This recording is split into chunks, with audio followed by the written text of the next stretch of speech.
Video opens with an elderly woman, Zubaida, sitting in a modest room, her weathered hands folded in her lap. Her eyes hold both pain and determination. Zubaida, after 30 years of pouring my heart, soul, and every penny into raising my new, and every penny into raising. Look, look at this. Look at this. And we all know I've been exploring. New Mio. I've been exploring that path. I know I see like by we all like by we as I know if I see with seed I see, as I come on a lead I see sit I gady as commuady. I walk you with Sabeka. We see with that kanta koe recon con with kariki with that I can you I con with us you we to see we can you to kaida you can we sicken with the wig no can we de kai cat to kai to you if you could they the fuck I could you to go I can only why take you to you that we get I got we take a eat the iki we kai we are a kick make a gift to the young we I can I think I Son Rashid, when I felt ill and couldn't work anymore, he looked me straight in the eye and said, "Now that she's useless, I'll throw her out of this house."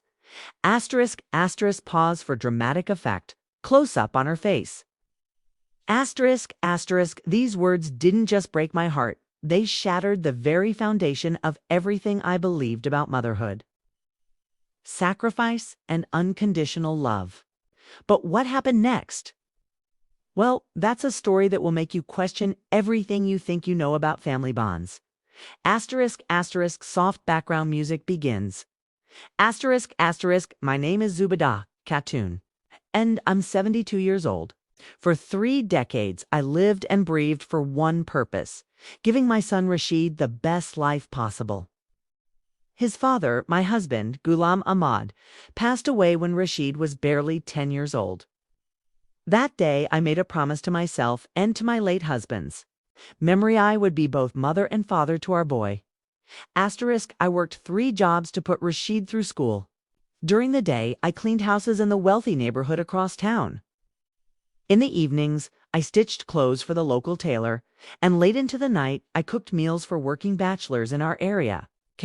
My fingers were always pricked from needles. My back ached from scrubbing floors, and my eyes burned from working under dim lights. But I never complained. Every sacrifice was worth it if it meant Rashid could have a better future. Asterisk, when Rashid wanted to go to college, I sold my mother's gold bangles, the only valuable thing I owned, my only connection to my own mother's memory. When he needed money for his engineering course, I took a loan from the local moneylender at an interest rate that would haunt me for years. When he wanted to marry Farah, a girl from a well-to-do family, I borrowed money to give them a wedding that would make him proud. Asterisk, asterisk, asterisk. Make sure to hit that subscribe button to hear how this incredible story unfolds. You won't believe what happens. Next, asterisk, asterisk, asterisk, for a few years after his marriage, life seemed perfect. Rashid got a good job at a construction company, and they moved into a nice house. I was so proud, so happy. I thought all my sacrifices had finally paid off. Rashid would visit me every weekend, bring me groceries, and tell me about his work. Farah seemed like a sweet girl, always respectful, always calling me Ammi with such warmth. Asterisk, but slowly things began to change. The visits became less frequent. When I called, Farah would answer and say Rashid was busy. When I did see him, he seemed distant, distracted. I told myself it was natural. He was building his own life, his own family. This is what I had worked for, wasn't it? For him to be independent and successful? Asterisk, then came the day that changed everything. I was 68 years old, working at Mrs. Kadir's house, scrubbing her bathroom floor, when I felt a sharp pain in my chest. The world spun around me and I collapsed. Mrs. Kadir, bless her soul, immediately called for help and took me to the hospital. Asterisk, the doctor's words hit me like a physical blow. You've had a mild heart attack, and your blood pressure is dangerously high. You need to stop all strenuous work immediately and take complete rest for at least 6 months. Asterisk, I called Rashid from the hospital. my voice shaking, not from the illness, but from fear of being a burden, fear of not being able to work, fear of what this meant for my survival. Kata, I said, I'm in the hospital. The doctor says I can't work anymore. Asterisk, there was a long silence on the other end. Then, in a voice I barely recognized as my son's, he said, Amy, you'll have to manage. I have my own family to think about now. Asterisk, those words were the beginning of my nightmare. When I was discharged from the hospital, I had nowhere to go but back to my tiny rented room. I had some savings, but they were meager, barely enough to cover 2 months of rent and basic expenses. I had spent everything on Rashid's education, his wedding, his dreams. Asterisk, I tried calling him again and again. Sometimes Farah would answer and make excuses. Sometimes the phone would ring endlessly. When I finally managed to speak to him, he was always in a hurry, always had somewhere else to be. Always promised to visit soon, but never did. Asterisk, my health continued to deteriorate. The medicines were expensive, and without work, I couldn't afford them regularly. I started skipping doses, rationing pills, hoping somehow I could stretch them longer. My landlord, Rahman Sahib, was initially sympathetic. But as the months passed and I fell behind on rent, his patience wore thin. Asterisk, Zubaida. Bibi, he said one evening, standing at my door with a grim expression. I understand your situation, but I have my own expenses. If you can't pay the rent, you'll have to find somewhere else to live. Asterisk, where could I go? I had no family left except Rashid. My friends were all working-class women like me, struggling with their own problems. I had spent my entire life giving, never building relationships where I could receive help in return. Asterisk, asterisk, asterisk. Don't forget to join our community by subscribing. This story takes an incredible turn that will restore your faith in justice.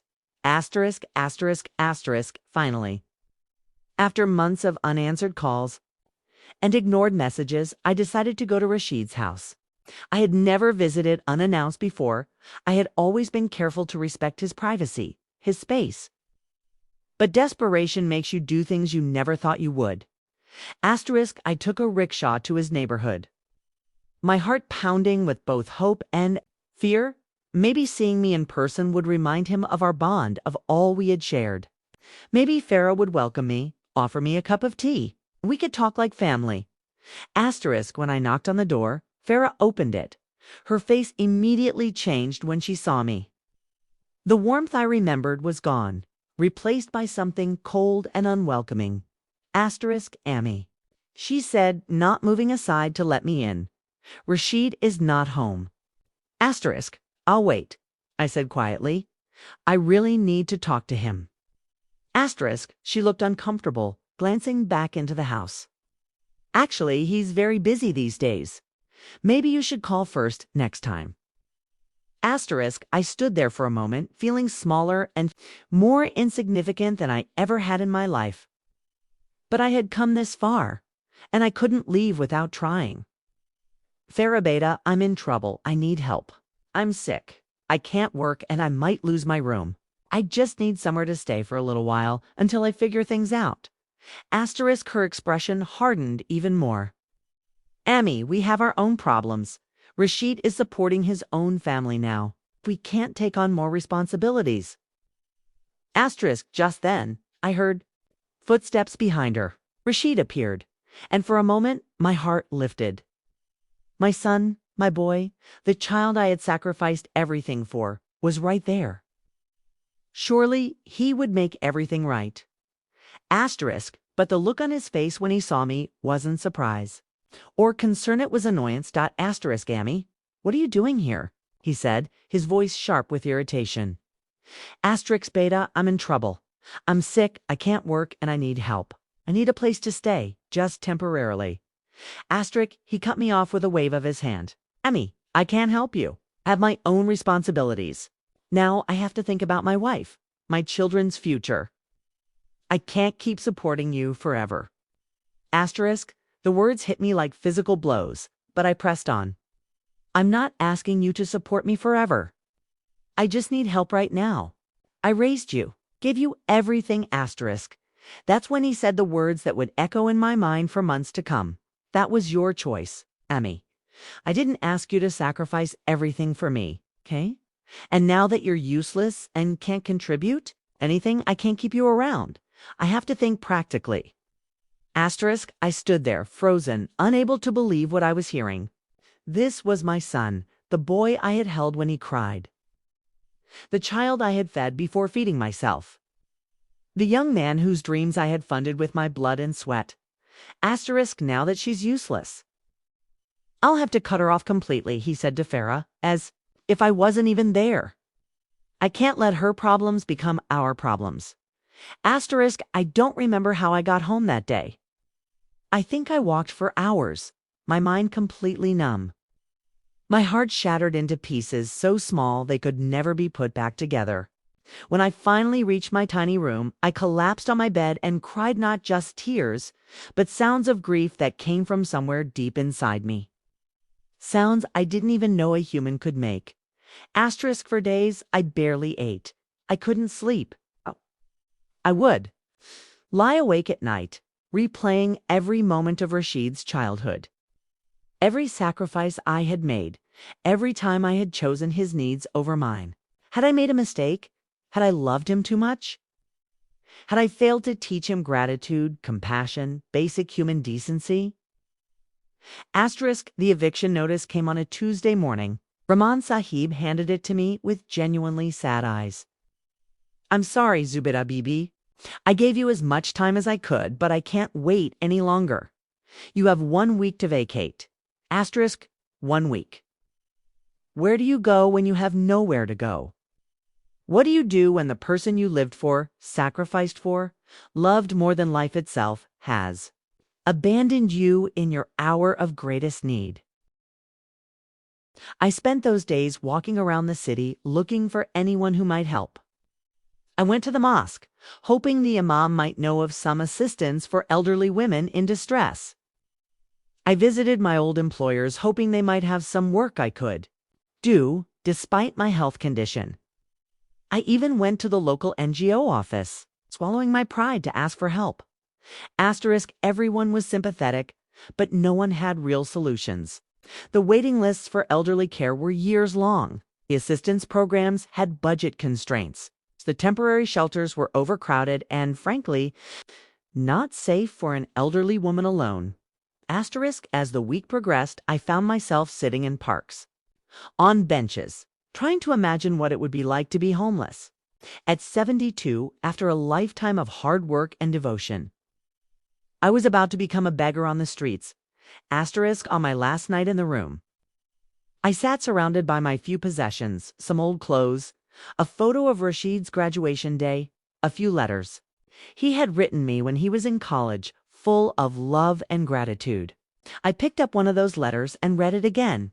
Asterisk, my dearest Amy, I know I can never repay you for everything you've done for me. Your love, your sacrifices, your unwavering support, they are the foundation of everything I am and everything I will become. I promise you, when I'm successful, I will take care of you the way you took care of me. You will never have to worry about anything again. I love you more than words can express. Asterisk, the contrast between those words and his recent behavior was so stark it was almost surreal. What had happened to that boy who wrote those letters? When had he become this cold, calculating man who could discard his mother like an old piece of furniture? Asterisk. But as I sat there in the darkness, something began to shift inside me. The overwhelming grief and despair started to transform into something else in Gare. Not just anger, but a fierce determination. I realized that I had spent my entire life defining myself through Rashid, living for him, measuring my worth by his success. But I was more than just his mother. I was Zubaida Khatoon, a woman who had survived widowhood at 35, who had worked 3 jobs while raising a child alone, who had faced countless challenges and overcome them all. Asterisk, if Rashid thought I was useless. He thought I would just quietly disappear and die somewhere without causing him any inconvenience. He was wrong.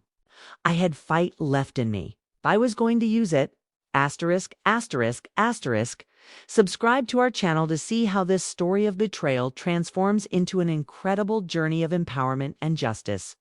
Asterisk, asterisk, asterisk. That night, I made a decision that would change everything. Wasn't going to beg anyone for help. I wasn't going to quietly accept this injustice. I was going to fight back, not with violence or vengeance, but with something more powerful, the truth. Asterisk, I started documenting everything. I wrote down every detail of my sacrifices, every penny I had spent on Rashid's education and future. Every moment of love and care I had given him. I gathered receipts, old letters, photographs, bank statements, anything that could tell the story of a mother's devotion and a son's betrayal. Asterisk, but I didn't stop there. I remembered Mrs. Farid, an elderly woman I had met at the hospital during my stay. She had mentioned that she volunteered with a women's rights organization that helped elderly women in distress. I found her contact information and called her. Asterisk, Mrs. Farid listened to my story with growing outrage. Zubaida Bibi, she said, what happened to you is not just morally wrong, it's legally wrong too. Adult children have a legal obligation to care for their elderly parents. There are laws protecting senior citizens from abandonment and abuse. Asterisk. She connected me with advocate Nasreen Malik, a lawyer who specialized in elder rights cases. I met with her. I was amazed by her passion and commitment. Asterisk, Mrs. Zubaida, she said, your case is unfortunately not unique, but it is particularly well documented. We can pursue this through the legal system, but more importantly, we can use your story to raise awareness about elder abuse and abandonment. Asterisk, she explained that there were several avenues we could pursue. We could file a case under the elder abuse laws demanding that Rashid provide financial support for my care. We could also work with media outlets to highlight the broader issue of children abandoning their elderly parents. Asterisk, but she warned me, this won't be easy. It will be public, it will be emotionally difficult, and there's no guarantee of the outcome. Are you prepared for that? Asterisk. I thought about it for exactly 3 seconds. I'm prepared, I said. I've been preparing for this my whole life without knowing it. Asterisk, the legal case was filed within a week. Advocate Malik was incredibly thorough, presenting not just the facts of my case, but the broader context of elder abandonment in our society. The media attention was immediate and intense. Asterisk, local newspapers picked up the story. Mother who sacrificed everything abandoned by successful son. Television channels interviewed me, and each time I told my story, I felt stronger, more determined. Asterisk, but the real breakthrough came when a young journalist named Fatima Ahmed from a national news channel decided to do an in-depth investigation. She didn't just interview me, she researched Rashid's background, his current financial status, his social media presence where he posted about his successful life and family values. Asterisk, the contrast was devastating. Here was a man posting inspirational quotes about respecting elders and family bonds, while his own mother was fighting for basic survival after a lifetime of serving him. Asterisk, Fatima's documentary, The Forgotten Mothers, aired on prime time and created a sensation. The response was overwhelming. Thousands of people shared their own stories of elder abandonment. Support groups formed. Donations poured in from people who were moved by my story. Asterisk, but more importantly, pressure began mounting on Rashid. His colleagues saw the documentary. His neighbors recognized him. His children's school teachers questioned him. The comfortable life he had built on the foundation of my sacrifices was suddenly uncomfortable. Asterisk. One of the most surprising developments was the support I received from young people. I had expected the elderly to relate to my story, but it was actually younger viewers who were most outraged by Rashid's behavior. Asterisk A. Group of university students started a campaign called Honor Your Parents and organized protests outside Rashid's office. They created social media hashtags that went viral. They wrote articles and made videos about the importance of caring for elderly parents. One young man, Amir, who couldn't have been more than 25, came to meet me. "Auntie," he said, "my own grandmother went through something similar with one of her sons. Your courage in speaking out has inspired so many of us to have difficult conversations with our own families about how we treat our elders." These young people understood something that Rashid had forgotten, that today's children are tomorrow's parents. And the way we treat the elderly sets the precedent for how we ourselves will be treated when we're old. The support network that grew around my case was incredible. Women's organizations provided legal aid. Senior citizen groups offered practical support.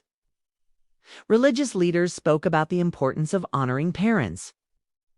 Social workers connected me with resources I didn't even know existed. But perhaps most importantly, I connected with other women who had faced similar situations. We formed a support group that met weekly, sharing our stories, our strategies, our victories, and setbacks. I realized that my story wasn't unique. There were thousands of women like me. But most of them suffered in silence. As the legal case progressed and the media attention continued, something remarkable happened to me. I discovered strengths I didn't know I had. I became an advocate not just for myself, but for all abandoned elderly parents. I spoke at conferences, participated in panel discussions, and worked with lawmakers to strengthen elder protection laws. The shy, broken woman who had begged for help at her son's door was gone. In her place was someone I barely recognized, a confident, articulate advocate who could hold her own in any room, with any audience. The legal victory, when it came, was comprehensive.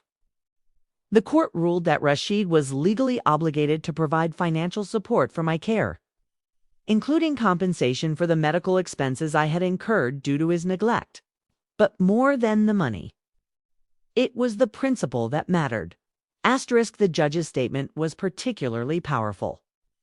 Adult children who abandon their elderly parents after benefiting from their sacrifices are not just failing in their moral duty, they are committing a form of theft.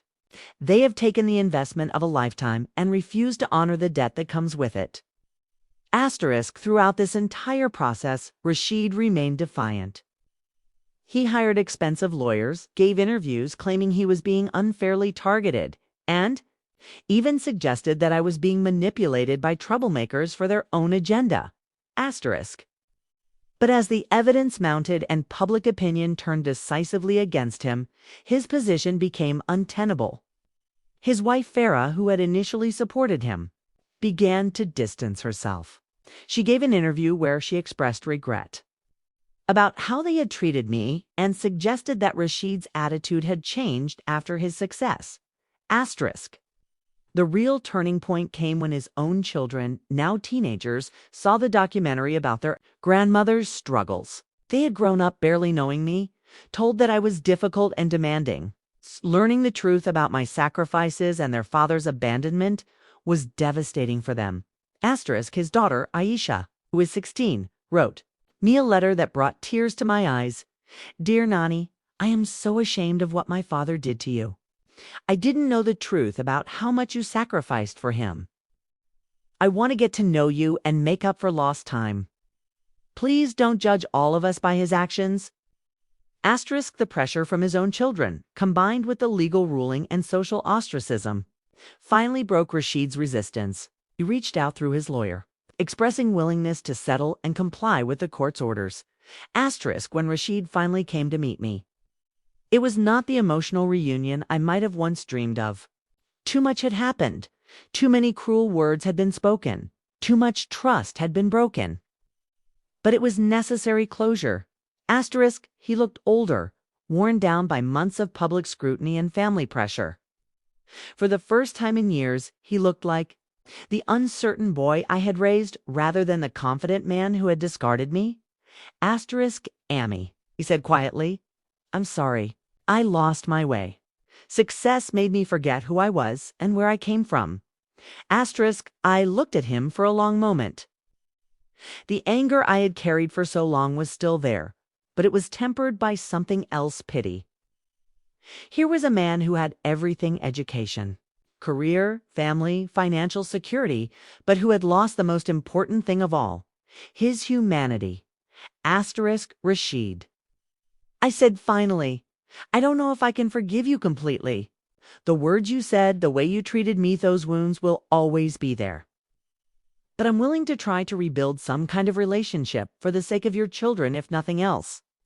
Asterisk today, 2 years after that devastating day when Rashid called me useless, my life has been completely transformed. I live in a comfortable apartment paid for by the settlement from the court case. My health has improved dramatically now that I can afford proper medical care and don't have the stress of financial insecurity. Asterisk, but more importantly, I've found purpose beyond just being someone's mother. I am now the president of the National Association for Elder Rights, an organization that has helped hundreds of families navigate similar situations. I travel across the country, speaking about elder abuse and advocating for stronger protections. Asterisk, my relationship with Rashid is cordial, but not close. He fulfills his legal obligations and makes an effort to visit regularly, but the easy intimacy we once shared is gone forever. Perhaps it was never as real as I thought it was. Asterisk, however, my relationship with his children has become one of the greatest joys of my life. Yosha and her younger brother Usman spend weekends with me, and I finally get to be the grandmother I was never allowed to be. They are curious about their family history, eager to learn from my experiences, and determined not to repeat their father's mistakes. Asterisk, my story has become part of a larger movement. The documentary about my case led to legislative changes strengthening elder protection laws. Support groups for abandoned elderly parents now exist in major cities across the country. Young people are having conversations about family responsibility that might not have happened otherwise. Asterisk, most importantly, I have learned something profound about my own worth. For 70 years, I defined myself through my relationships with others, first as a daughter, then as a wife, then as a mother. It took betrayal and abandonment to teach me that I am valuable in my own right. Not because of what I can do for others, but because of who I am. Asterisk, the woman who once begged for help at her son's door now stands before audiences of hundreds, sharing her story with confidence and authority. The mother who thought her life was over when her son rejected her has built a new life filled with purpose and meaning. Asterisk, sometimes people ask me if I regret the path I took, if I wish I had just quietly accepted my fate rather than fighting back. So publicly, the answer is always no. By refusing to be discarded, by demanding justice and dignity, I not only saved myself, I opened doors for countless other women in similar situations. Asterisk. My message to anyone facing a similar situation is simple. You are not useless. Your value doesn't decrease because you can no longer do what you once did. Your worth isn't determined by how others treat you.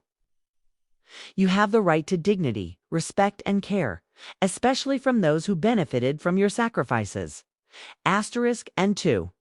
Adult children who might be reading this, remember that the way you treat your elderly parents is being watched by your own children. The precedent you set today will determine how you're treated tomorrow. Choose wisely. Asterisk, the title of my life story used to be The Woman Who Lived for Her Son. Now, it's The Woman Who Learned to Live for Herself. And this new chapter is just beginning. Asterisk.